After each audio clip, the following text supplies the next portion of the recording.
Сайн мэцгаано та бүхэндээ энэ өдрийн мэндийг хүргэе. Цэнхрүү мэхлэхэд бэлэн боллоо. Өнөөдрийн хост 41 настай Чхон Гуансун болон 31 настай И Бүрээ.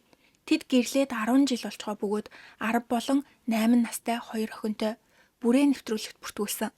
Ингээд эхнэрийн талын бичлэг гарч өглөө бүрээ хүүхдүүдээ сэрээж хооллож унтлаад бага охиноо цэцэрлэгт нь хүргэж өгөөд 9 цагт ажилдаа явж нэг өнгөрөөж тараад өөрийнхөө ажилуулдаг гоо сайхны газартаа ирж ажилладаг.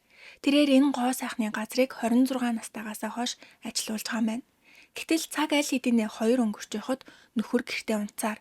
Унтчаа өрөөнийх нь обой хууларч арьцаадагнийх нь уцнууд гараад ирсэн байна. Угаах ёстой хувцнууд овоорсон өрөөнд доороо гудасч дэвсэлгүй шалан дээр унтж байгаа нь харагддаг. Тэрээр шөнийн 2 цагийн үед унтаж нийт 12 цаг унтсан. Арай гэж сэрээд босхон дээ гэж бодтол хүнжлөө янзлаад буцаад уцаа авахад хэвтдэг. Нөхрийн хийдэг ажил унтах, уцаа авах. Гэрэлснээсээ хойш 3-аас 4 жил ажилгүй байгаа бөгөөд бал сараар явахдаа ажилласаа гарч дараа нь 1 жил ажиллаж 1 жил амардаг циклтэй болж хамгийн удаандаа 2 жил ажилласан. Яагаад ингэж удаан амардаг талаар нь асуухад ажил хийх дургүй болохоор гэж хариулдаг. Өөр шалтгаан байхгүй. Нөхрийн эхний асуудал бол ажил хийдэггүй. Эхнэр гоо сайхныхаа ажлыг дуусгаад оройн загсан талах зардаг. Нийт 3 ажил зэрэг хийд юм байна. Нөхөр нь ажил хийдэггүй болохоор амжиргааны зарлаа хүргэхийн тулд ингэж ажиллахаас өөр арга байдаггүй гин. Харин нөхөр үдээс хойш 2 цаг цэрсэн мөртлөө оройн 8 цаг хүртэл хөвцээр нийт 18 цаг тасралтгүй хөвцөн. Бүрээ ажилласаа тарж ирэхэд Гуансуу дөнгөж сэрээд үсэн арзааснаас болоод малгайгаа өмсөөд зогсож байгааг харсан бүрээ хаашаа гараад ирсэн.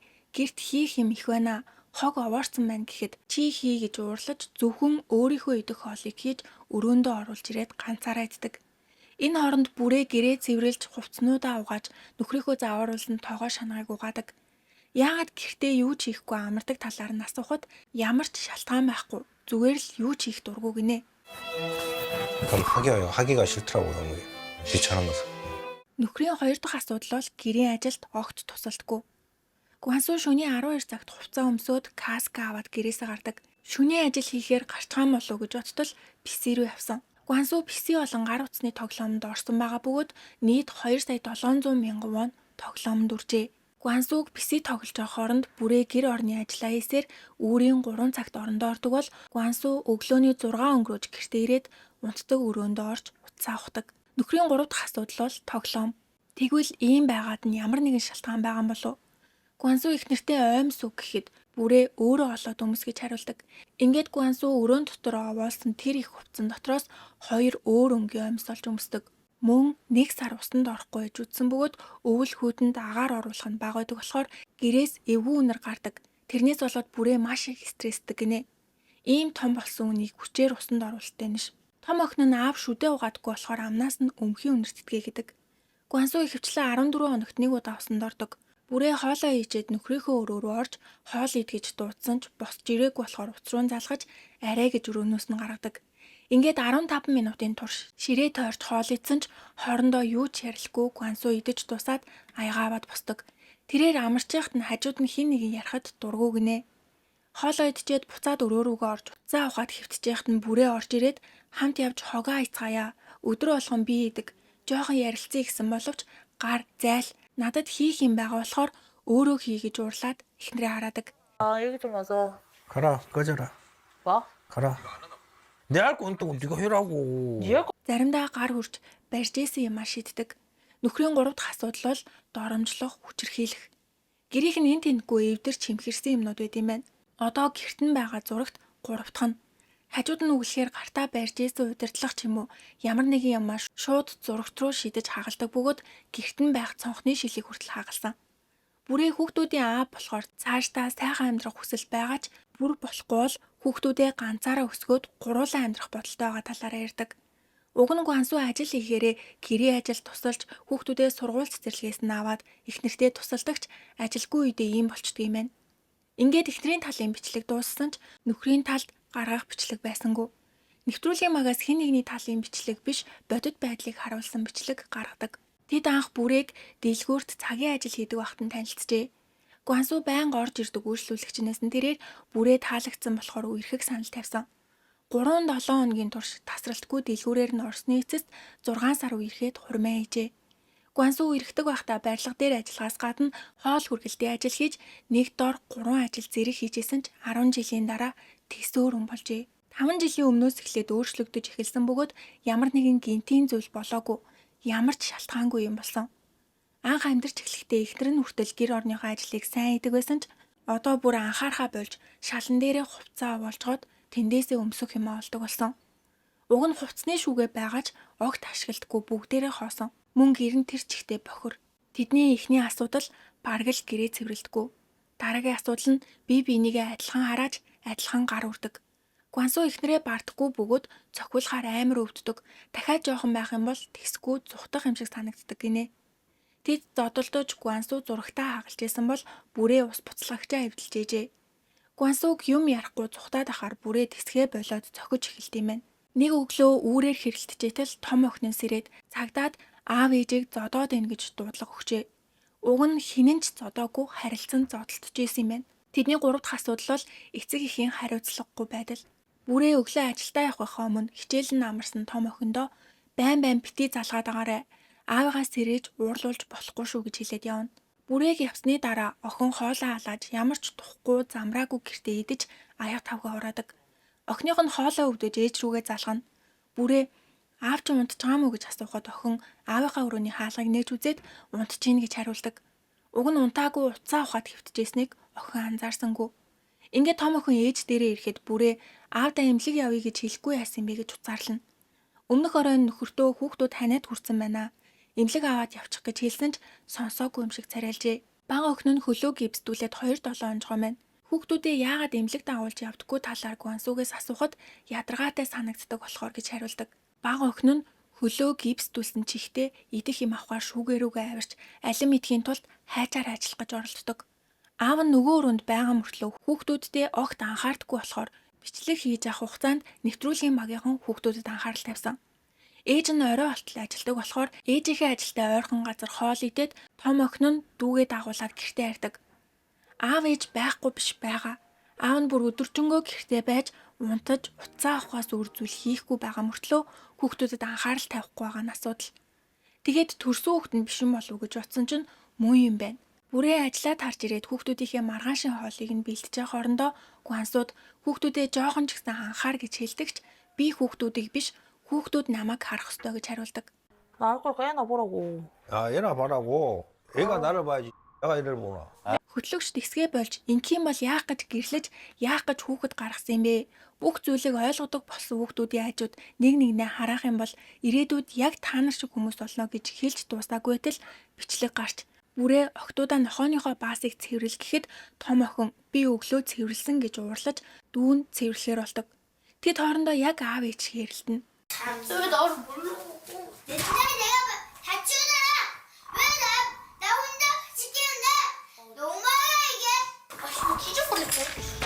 Тэгээд хүүхдүүд хичээлээ ихээр болоход том охин зүүтэйгээ хамт бичмээргүй байх гэж уурладаг. Бүрээ загнаж би ганцаараа мөнгө олж та нарын хоолыг бэлдэж өмсөх хувцсыг чинь авч өгөх ёстой мó. Би ч гэсэн та нарт мөнгө зарцуулахыг хүсэхгүй байна гэхэд том охин би дүүтэй нэг гэр бүл байхыг хүсэхгүй байна гэж уурладаг. Бүрээ би ч гэсэн та нартай нэг гэр бүл байхыг хүсэхгүй байна. Ганцаараа амьдрмаар байна гэдэг. 난 내 혼자 불러서 니네 밥도 먹이고 옷도 사주고 다 해야 돼? 그게 뭐가 달라? 난 니들이랑 가족 안 하고 싶어. Яах гэж хүүхэд гаргад юм бэ? Манай Монголд ч гэсэн ийм аав ээжүүд зөндөө идэг. Өөрсдөө гаргачаад гараад ирсэн хойно чамаас олж би ийм байна, тийм байна. Ирээдүгөө алтлаа энтергээд ямар ч хариуцлага хүлээх чадваргүй юмнууд чадахгүй бол болох хэрэгтэй бүхэл бүтэн хүний амьдрал штэ. Том охин нь аль хэдийнэ аав ээжгээ хараал хэлээд эхэлсэн. Бага охин нь орилж чарлаад эн тентхий юм авч чулуудаад эхэлсэн байна. 왜 들어달라고 이 멍청아.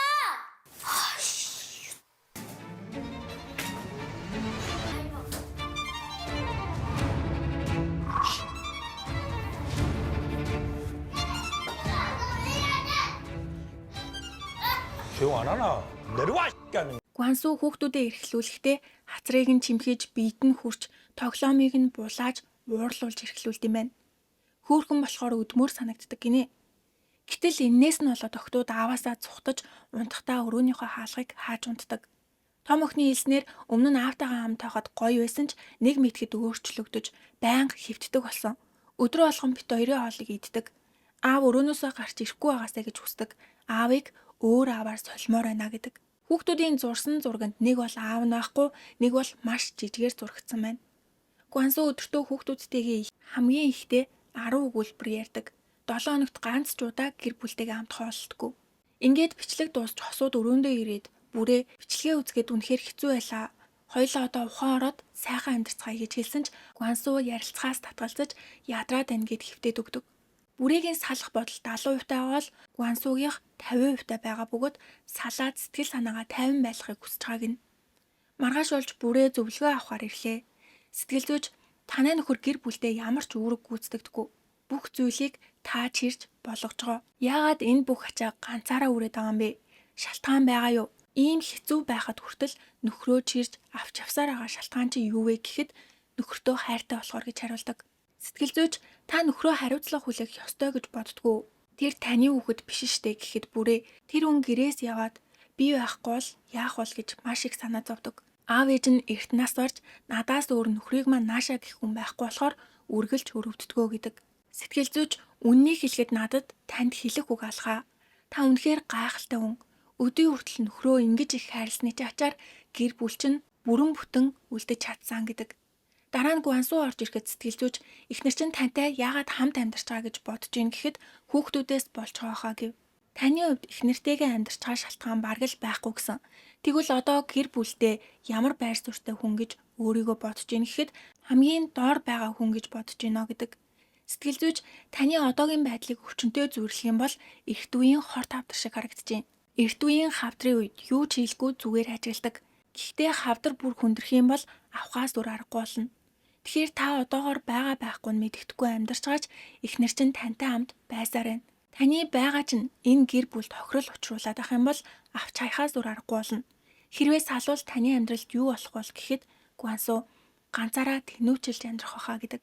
Сэтгэл зүйч та ганцаараа тэнүүчилж амьдарч байгаад үхчихж магадгүй. Тэнүүчлэгч нь гуйлахч байхтай адилхан. Энэ гэрлэлт танд амьд үлдэх боломжийг олгосон. Эхнэр чинь байхгүй бол та амьдарч чадахгүй. Ийм сайхан сэтгэлтэй эхнэр хаанч байхгүй. Тэр өөрийгөө золиослон байж таныг халамжилж байна. Та эхнэртэй хайртай юу гэж асуухад Гуансу хайртай гэж хариулдаг. Сэтгэл зүйч хэрвээ мэдгүй хайргүй гэж хэлсэн бол саснан дээр гэж хэлэх байсан ч та одоо болтол эхнэртэй хайртай байна. Ийм байхад та амьдарч чадна гэдэг. Дараа нь бүрээгээс нөхрийнхөө хүүхдүүдтэй хийдэг үйлдэлийг юу гэж боддог вэ гэхэд тэрнээс болоод салах бодол их болсон гэдэг. Сэтгэл зүйч Гуансууд таны хувьд хүүхдүүдээ өдөж, цохиж, тоглоомыг нь булааж байгаа чинь хүүхдүүдээ өхөөртөж, эрхлүүлж байгаа юм шиг санагдаж байгааж энэ бол хүчирхийлэл. Аав нь хичнээн өхөөрцөн ч тийм үйлдэл хүүхдүүдийн хувьд хүчирхийлэл болдог. Хүүхдийнхээ биед нь хүрч хайраа илэрхийлэх үед октод дургүй байвал тэр дороо болох хэрэгтэй. Цаашлах юм бол хүчирхийлэл, дарамт олж бүр цаашлах юм бол салалт болно. Ингээд таны амьдрал дуусна. Хүүхдүүдийн дургүй байгаа зүйлийг хийхээ болж тэднийг хүндлвэл дургүй гэдэг үг дуртай олж хувирна гэхэд Гуансу тэгхийн тулд илүү их хичээх болно гэдэг. Ингээд хосууд хамтдаа зөвлөгөө авахар ирлээ. Сэтгэл зүйч би хүүхдүүдийг харахад тэд үнэхээр сэргэлэн цовоо байсан. Ээжээсээ юу хүсдэг талаар нь асуухад ажлаа багасгахыг гэж хэлсэн. Шалтгаан нь ээжтэйгээ илүү их цагийг өнгөрүүлэхийг хүсэж байгаа. Харин ааваасаа амттай юм ихийг авч өгөхийг хүсдэг гинэ. Мөнгө их олоо гэсэн үг. 이 한 개만 했으면 좋겠어. 그러니까 엄마랑 시간을 좀 더 보내고 싶은 거야, 그지? 아빠한테 원하는 거 한 가지가 있다면 많이 돈 버는 거예요. 많이 돈 버는 거. 자, 그럼 엄마한테 원하는 거 한 가지. 그 엄마 일 한 개만 하고 싶어. Та ажил хийж хүүхдүүдээ сайн харж ханддаг аавынхаа үргийг биелүүлэх ёстой гэд зөвлөгөө дуустдаг. Энэ гэр бүлээс харахад хүүхэд аав ээжийнхээ толин байдаг гэж үнэн юм шиг байна. Тэгвэл нөхөр өөрчлөгдөж тэд хүүхдүүдтэй илүү их цаг гаргаж цаашдаа хамт амьдарч чадах болов? Комент хэсэгт сэтгэлээ бичээрэй. Таалагдсан бол сувгтаа лайк болон subscribe дарахаа бити мартаарай. Дараагийн бичлэгээр уулзтлаа түр баяртай.